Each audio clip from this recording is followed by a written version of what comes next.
보드게임에 무슨 주식 부동산이 있어? 이렇게 하실 수가 있을 건데 농담이 아니고 진정한 부동산, 경제의 코어, 주식, 인수합병 이런 걸 담으면서 무려 1963년에 와 나보다 나이가 많습니다. 63년에 만들어진 게임으로 정말 어마어마한 고인물 게임입니다. 게임 제목인 어콰이어는 그런 합병을 다루고 있습니다. 주식 가치 합을 다 더해서 최종적으로는 돈을 가장 많이 번 사람이 이기는 그런 게임이 되겠습니다. 다만 부작용은 한국 주식 이름으로 바꿨을 때는 한국 주식 가즈아를 외치는 학령기 자녀들이 나올 수가 있는데 그런 경우에는 주식에 대해서 너무 과몰입하지 않도록 적당한 부작용이 있어야 될 것 같고요. 안녕하세요, 채부심입니다. 오늘 시간부터는 게임 경제학이라는 그런 코너를 만들었는데요. 사실은 게임을 통해서 경제 이론을 설명하는 시도는 옛날부터 많았었는데 오래된 시도를 찾자면 1900년대 초반부터 헨리 조지가 주장했던 경제학 이론을 게임으로 만들었었던 게 모노폴리라는 보드게임이고 그게 현재 부루마블로 또 바뀌면서 이어지고 있는데요. 또 보드게임이라든가 PC게임 등등 주식시장이나 부동산 시장과 관련한 여러 가지 경제적인 부분을 설명하는 게임들이 굉장히 많고 최근에 제가 명지대에서 실물투자 분석학이라는 학과의 겸임교수를 맡게 되었는데요. 그러다 보니까 사람들에게 어떻게 하면 좀 더 쉽게 경제이론이나 게임 이론을 설명할까 해서 실제로 게임 안에서 일어나는 여러 가지 경제적인 부분들을 집중적으로 다뤄보는 그런 코너를 만들까 싶습니다. 그래서 오늘 첫 순서로 제가 최근에 취미를 붙인 보드게임 하나를 소개할까 싶은데요. 많은 보드게임들이 있는데 우리 채널 취지에 맞게 경제, 부동산 그런 코어 개념들을 설명해주고 이걸 통해 가지고 잘 배울 수 있는 그런 게임들을 하나 소개를 하겠습니다. 저도 이 게임을 하면서 제 머리를 세게 맞는 것 같은 그런 느낌을 받았었는데 보드게임에 무슨 주식 부동산이 있어? 이렇게 하실 수가 있을 건데 농담이 아니고 늘상 우리가 만나봤던 그런 모노폴리, 부루마블류의 게임이 아닌 진정한 부동산, 경제의 코어, 주식, 인수합병 이런 걸 담으면서 동시에 굉장히 재미있는 그런 게임이거든요. 이제 게임은 어콰이어라는 그런 게임이고요. 우리 채널 좌하단에 그 쿠팡 링크도 있기 때문에 관심이 있으시면 한번 눌러보시기를 바라겠습니다. 이 게임은 무려 1963년에 와 나보다 나이가 많습니다. 63년에 만들어진 게임으로 시드 섹슨이라는 사람이 만들었습니다. 정말 어마어마한 그런 고인물 게임입니다. 현재는 이 게임의 IP가 헤즈브로라고 하는 이제 회사로 넘어갔고 판권이 거기 있는데요. 지금 출시된 거는 그래서 헤즈브로 버전으로 출시가 되고 있습니다. 게임의 큰 구성은 1963년의 오리지널 시대와 현재 사실상 크게 달라진 것이 없습니다. 이 게임에는 총 7개의 기업 그룹이 나오거든요. 그래서 편의상 여기서는 이제 호텔 체인이라고 하고 있습니다. 이런 호텔 체인들을 여기 숫자와 알파벳이 쓰여진 블럭에 블럭을 놓으면서 그거를 성장을 시키게 되는 거고요. 그리고 성장하다 보면 결국 블럭들이 커지다가 결국은 서로 만나게 되는데 그 만나는 거를 이제 합병이라고 하고 게임 제목인 어콰이어는 그런 합병을 다루고 있습니다. 합병이 일어나면은 피합병 기업의 주식을 갖고 있는 이들이 청산을 당하거나 아니면은 그 과정에서 존버를 할 수 있고 그에 따라서 미래의 그 주식의 가치가 달라지는 그런 내용들을 담고 있습니다. 합병 기업은 피합병 기업을 이제 인수했기 때문에 더 커지게 되어 있고요. 결국 최종에는 어떤 특정 한 개 기업이 이 전체 칸에서 41칸 이상을 유지하게 되면서 거대 세력이 되거나 아니면 11칸 이상을 차지하고 있는 그런 기업들을 안정화라고 하는데 그런 11칸 기업들이 남으면서 소위 서너 개가 남게 되고요. 5개도 남을 수가 있는데 그럼 그런 남은 기업들의 결국 주식을 누가 더 많이 갖고 있고 그런 기업들의 주식 가치 합을 다 더해서 최종적으로는 호텔 체인을 키우는 생태계에서 돈을 가장 많이 번 사람이 이기는 그런 게임이 되겠습니다. 그리고 일반적으로 단순히 그냥 블럭만 쌓는 것이 아니라 내가 블럭을 놓는데 남도 블럭을 놓기 때문에 상호 간의 인터랙션이 크게 발생을 하고요. 그 과정에서 나의 전략과 상대방의 전략이 무엇인지 읽고 이런 과정들이 느껴지고 그러면서 경제를 느낄 수가 있고 또 합병 과정에 일어나는 부분을 디테일하게 설명하고 있다는 부분에서 굉장히 좋은 게임인 것 같습니다. 게임 플레이를 하시다 보면은 자기 차례 때 할 수 있는 것이 이런 블럭들을 총 6개를 가지고 시작을 했다가 그거를 여기 순서대로 이제 놓게 되는 건데요. 자기가 놓고 싶은 위치에 전략적으로 놓게 됩니다. 그렇게 놓다 보면은 최초에 2개의 블럭이 만들어졌을 때 이 게임에서는 호텔 체인이 만들어졌다 이렇게 얘기하는데 주식 게임이니까 저는 상장이라는 용어를 쓰겠습니다. 이렇게 2개가 만들어지면 최초로 이렇게 상장을 하게 되고요. 상장을 만든 사람은 이제 상장 피를 받게 돼서 관할 기업을 주식을 이제 한 장을 갖게 됩니다. 근데 여기 기업들은 호텔 체인이니까 이름들이 페스티벌, 섹슨, 타워, 아메리칸 이런 기업들인데 이거를 국내 이름으로 바꾸셔도 돼요. 삼성전자, 하이닉스, SK로 바꾸셔도 되고 엔비디아, 테슬라 테슬라 이런 기업으로 바꾸시면 몰입감이 더 일어나게 되어 있습니다. 자기 턴에 블럭을 놓고 주식을 3장 살 수 있게 됐는데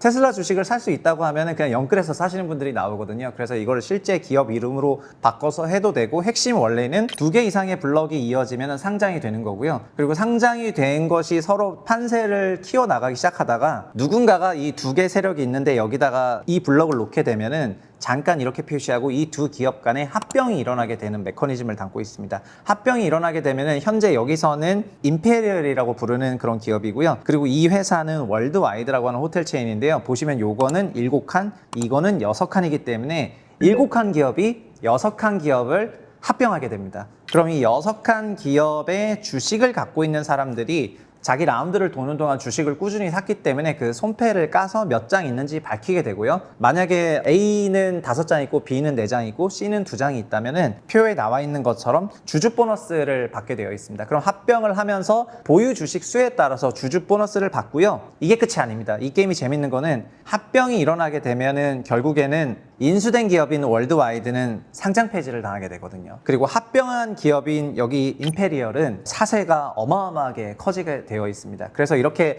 다른 기업들을 합병하면서 자기 세력을 키우고, 그렇다면 나중에 이 임페리얼이라는 기업의 주가는 어떻게 되냐면 블럭 수에 따라서 자연스럽게 주식의 가치가 올라가게 되어 있습니다. 그리고 피합병된 기업은 보유하고 있었던 주식을 주주 보너스를 받았는데요. 그 다음에는 무엇을 할 수 있냐면은 보유하고 있는 주식을 2대1로 모기업이랑 교환을 할 수 있습니다. 이 경우에는 임페리얼 주식이랑 2대1로 교환을 할 수가 있거든요. 결국은 실제 합병에서 일어날 때 합병 비율이라는 게 있는데, 그런 것들을 게임에서는 편의상 2대1로 설명을 하고 있지만 실제 많은 기업들이 합병할 때 2대1 합병들이 많이 일어나고 있고, 그런 것들을 실제 게임에서 잘 구현을 하고 있습니다.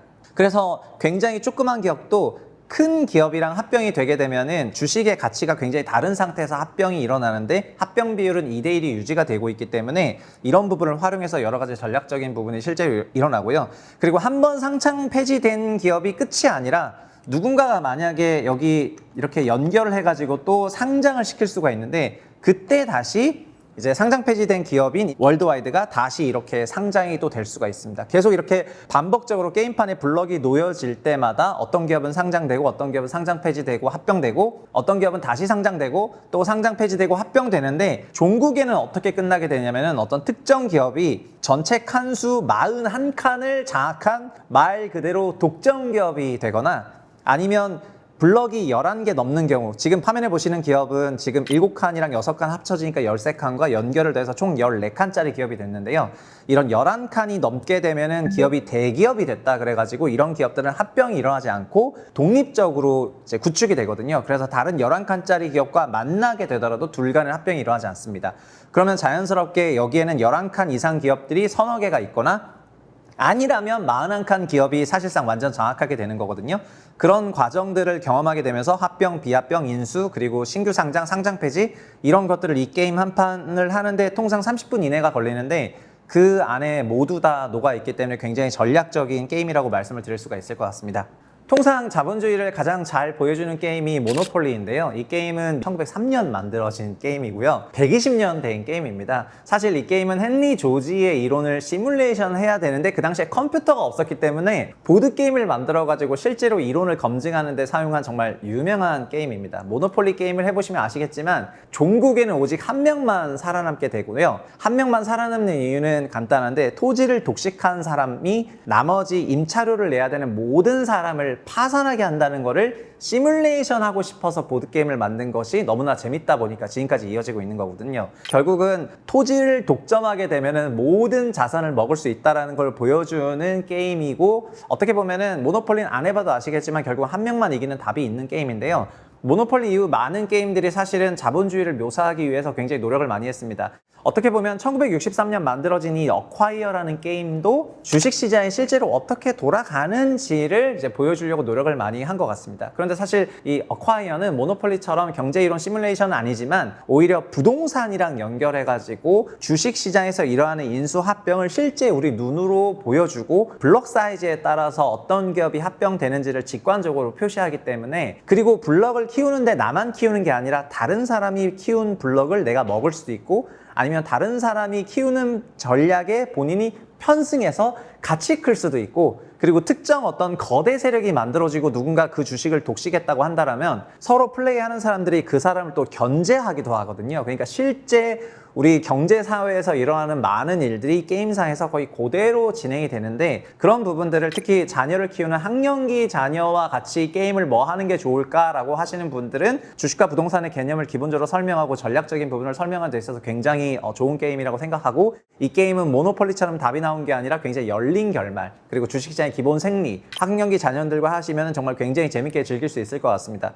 다만 부작용은 한국 주식 이름으로 바꿨을 때는 한국 주식 가즈아를 외치는 학령기 자녀들이 나올 수가 있는데, 그런 경우에는 주식에 대해서 너무 과몰입하지 않도록 적당한 부작용이 있어야 될 것 같고요. 게임 룰은 이보다 더 자세히 설명한 다른 영상들 제가 몇 개 링크를 달아둘 테니까 그거를 보시면 될 것 같습니다. 어콰이어는 보드게임 긱이라는 사이트가 있는데, 여기서 현재는 전체 보드게임 랭킹에서 343등을 차지하고 있는 게임입니다. 2006년에는 전체 랭킹 40등 안에 차지할 정도로 굉장히 높은 순위였고요. 지금은 다른 많은 재밌는 게임들 뒤에 보시면 있지만 이런 게임들이 나왔기 때문에 클래식으로 불리는 그런 게임이라고 할 수 있고요. 저도 보드게임의 재미를 들으면서 이런저런 게임을 해봤었는데, 이렇게 주식과 부동산을 직관적으로 설명하는 게임은 처음 봤다고 생각을 했고, 그리고 브루마블류 게임들이 있지만 이런 게임들은 승자는 한 명일 뿐더러 또 그 과정이 실력보다는 주사위를 통한 그런 랜덤성으로 결정되는 것이었는데, 이런 어콰이어류 게임들도 운이 작용 안 한다고는 할 수 없지만 랜덤성보다는 철저히 전략 배제로, 그리고 상대방과의 그런 상호작용을 배제로 결과가 나오는 게임이다 보니까 굉장히 연령대가 높은 사람들도 충분히 할 수 있겠다는 그런 생각을 이제 듣게 돼가지고, 이 게임을 통해서 기업에서 일어나는 주식과 인수합병, 부동산이 어떻게 사세가 커지는지 등등을 효과적으로 묘사하는 거라고 생각해서 오늘 이제 소개를 하게 되었습니다. 결국 주식시장의 기본을 가장 잘 설명하고 있는 그런 게임이다. 이 외에도 뭐 빅보스라고 다 상당히 수많은 아류작들이 나왔고요. 제가 그런 아류작도 사서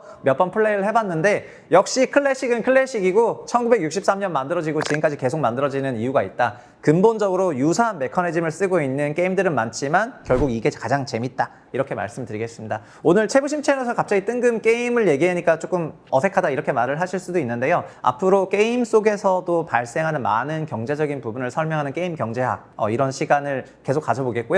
최근에 제가 서울 아파트 시장을 리니지화 됐다는 그런 설명을 영상으로 좀 만들었었는데, 그게 뭐 이런저런 커뮤니티에 짤방으로 엄청나게 돌았고, 저한테도 그 카톡 메시지가 너무 많이 왔거든요. 뭐 네가 한 말이 어느 커뮤니티에 돌고 어느 카톡방에 돌더라 이러면서 굉장히 많이 짤방이 돌았는데, 저 개인적으로도 소위 리니지류 게임의 그 정점을 찍어본 상태에서 그런 게임들의 생태계가 어떻게 되는지 정말 잘 알고 있는데, 서울 주택시장이 정말 그렇게 됐다고 느꼈던 것도 정말 어떻게 보면은 현실을 그대로 투영하고 있는 모습들이 느껴져가지고 그런 게 있었거든요. 그래서 우리 채널에서 단순히 부동산 시장에 대한 그런 전망만을 얘기하는 것이 아니라, 그런 많은 커뮤니티 속에서 어떤 식의 활동들이 일어나고 있는지에 대해서, 그리고 게임이 의외로 실제 세상을 굉장히 잘 반영하고 있고 또 빠르게 반영하고 있기 때문에, 그걸 통해서 어떻게 보면은 우리 현실 세계가 어떻게 흘러갈지에 대한 그런 퓨처 마크, 미래가 어떻게 될 것 같다, 이런 거를 예상하는 데도 도움이 많이 되거든요.